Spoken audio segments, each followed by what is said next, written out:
പെരിഞ്ഞനം ഗ്രാമപഞ്ചായത്ത് പ്രളയപ്പുരയിൽ പുതിയ താമസക്കാരെത്തി.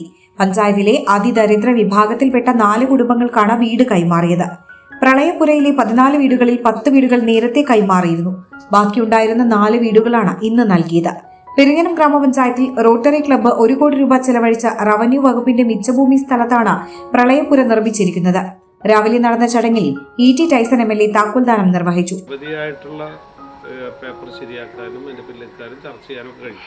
ആൾക്കാർക്കൊരു വീടുന്നേ ഉള്ളൂ. ഒറ്റ കാര്യം ഉണ്ടായുള്ള ഒരു കാര്യം, പ്രളയത്തിൽപ്പെട്ട വീടായിരിക്കണം, മതാപരായിരിക്കണം എന്നാണ് അതിന്റെ കണ്ടീഷൻ. അത് സർക്കാർ ഭൂമി കൈമാറിയപ്പോഴുള്ള കണ്ടീഷനായിരുന്നു. ഭൂമി മാറിയപ്പോൾ ഒറ്റ കണ്ടീഷനായിരുന്നു. അപ്പൊ നോക്കുമ്പോൾ ആടില്ല അങ്ങനെ കൊടുക്കാൻ. അപ്പൊ അതുകൊണ്ട് കൊടുക്കാൻ പറ്റൂല. അവരാര് വരുന്നോ അവർക്ക് കൊടുക്കാം. ഇതാണ് അതിന്റെ പ്രശ്നമായിരുന്നു. അത് മാറി. ഇപ്പോഴാണെന്നുണ്ടെങ്കിൽ ഞങ്ങളെ സംബന്ധിച്ചോളം ഒരു പഞ്ചായത്തിൽ ഏറ്റവും ആദ്യം കിട്ടേണ്ട അതിദരിദ്രരായിട്ടുള്ള ആളുകൾക്ക് കൊടുക്കാനുള്ള അവസരം കൂടെ കിട്ടി. അത് ഭാഗ്യമായിട്ട് കരുതുക. ഏറ്റവും ദാരിദ്ര്യം അനുഭവിക്കുന്ന ആളുകൾക്ക് ആ വീട് കൈമാറാൻ കഴിഞ്ഞല്ലോ എന്നുള്ള സന്തോഷമാണ് ഇപ്പോൾ ഉള്ളത്. പിന്നെ ഉള്ളത്, ഞങ്ങൾ കുറേ നാളുകളായിട്ട് ആ തോടിന്റെ പക്കത്ത് വീട് വെച്ചിട്ട് വെള്ളത്തിന്റെ ഒക്കെ പ്രശ്നമൊക്കെ ഉണ്ടായിരുന്നു എനിക്ക് പോകാൻ. ആ വീടും മാറിക്കിട്ടുകയാണ്. അവിടുത്തെ ചേട്ടനാണ് ഇങ്ങോട്ട് മാറുന്നത്. അതുകൊണ്ട് ആ ഭൂമി ആരായിട്ട് മാറും അല്ലെ, പഞ്ചായത്തിന്റെ ആയിട്ട് മാറും. പഞ്ചായത്ത് പ്രസിഡന്റ് വിനീത മോഹൻദാസ് അധ്യക്ഷയായി. ഭൂമിയുണ്ട്, വീടില്ലാത്തവരുണ്ടായിരുന്നു. ഭൂമിയും വീടും ഇല്ലാത്തവരുണ്ട്. വീടിന്റെ മെയിൻ്റനൻസിന് ആവശ്യപ്പെട്ടവരുണ്ട്. ചിലവർക്ക് ഭക്ഷണം കിട്ടണം, ചിലവർക്ക് ഭക്ഷണം പാചകം ചെയ്യാൻ കഴിവുണ്ട്. അവർക്ക് ഭക്ഷണത്തിനുള്ള കിറ്റ് കിട്ടിയാൽ മതി, പിന്നെ മരുന്ന്.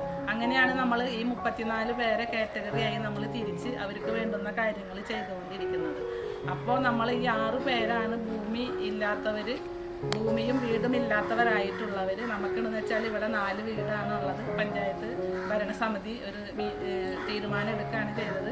Vice president NK Abdul Nasar, വിവിധ സ്റ്റാൻഡിംഗ് കമ്മിറ്റി ചെയർപേഴ്സൺമാരായ ER Sheela, Sayida Muthukoyathangal, secretary K Sreekumar, Perinjanam rotary club president EK Ramesh, secretary Arun Kubi, മറ്റു ജനപ്രതിനിധികൾ തുടങ്ങിയവർ പങ്കെടുത്തു.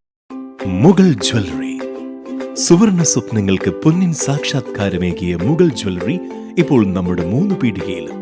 ലൈറ്റ് വെയ്റ്റ് ആഭരണങ്ങളുടെ ഏറ്റവും മികച്ച കളക്ഷനുമായി ട്വിങ്കിൾ ഫാസ്റ്റ്. 1000 രൂപയിൽ തുടങ്ങുന്ന കിഡ്സ് കളക്ഷൻസ്. വിവാഹ പാർട്ടികൾക്ക് സ്വർണം ഹോൾസെയിൽ വിലയിൽ. 916 സ്വർണ്ണാഭരണങ്ങൾ മാറ്റിയെടുക്കുമ്പോൾ വിലയിലോ തൂക്കത്തിലോ മാറ്റമില്ല. ഏറ്റവും പുതിയ മോഡലുകൾ ഏറ്റവും കുറഞ്ഞ പണിക്കൂലിയിൽ സ്വന്തമാക്കാം. 10 പവനിൽ തുടങ്ങുന്ന എക്സ്ക്ലൂസീവ് വെഡിംഗ് സെറ്റുകൾ. Trendy and traditional variety collections. പൊന്നിൽ തീർത്ത 3 പതിറ്റാണ്ടിന്റെ ആത്മബന്ധം. Mughal jewellery, 3 Peedika and Triprayar. You're watching True Line News.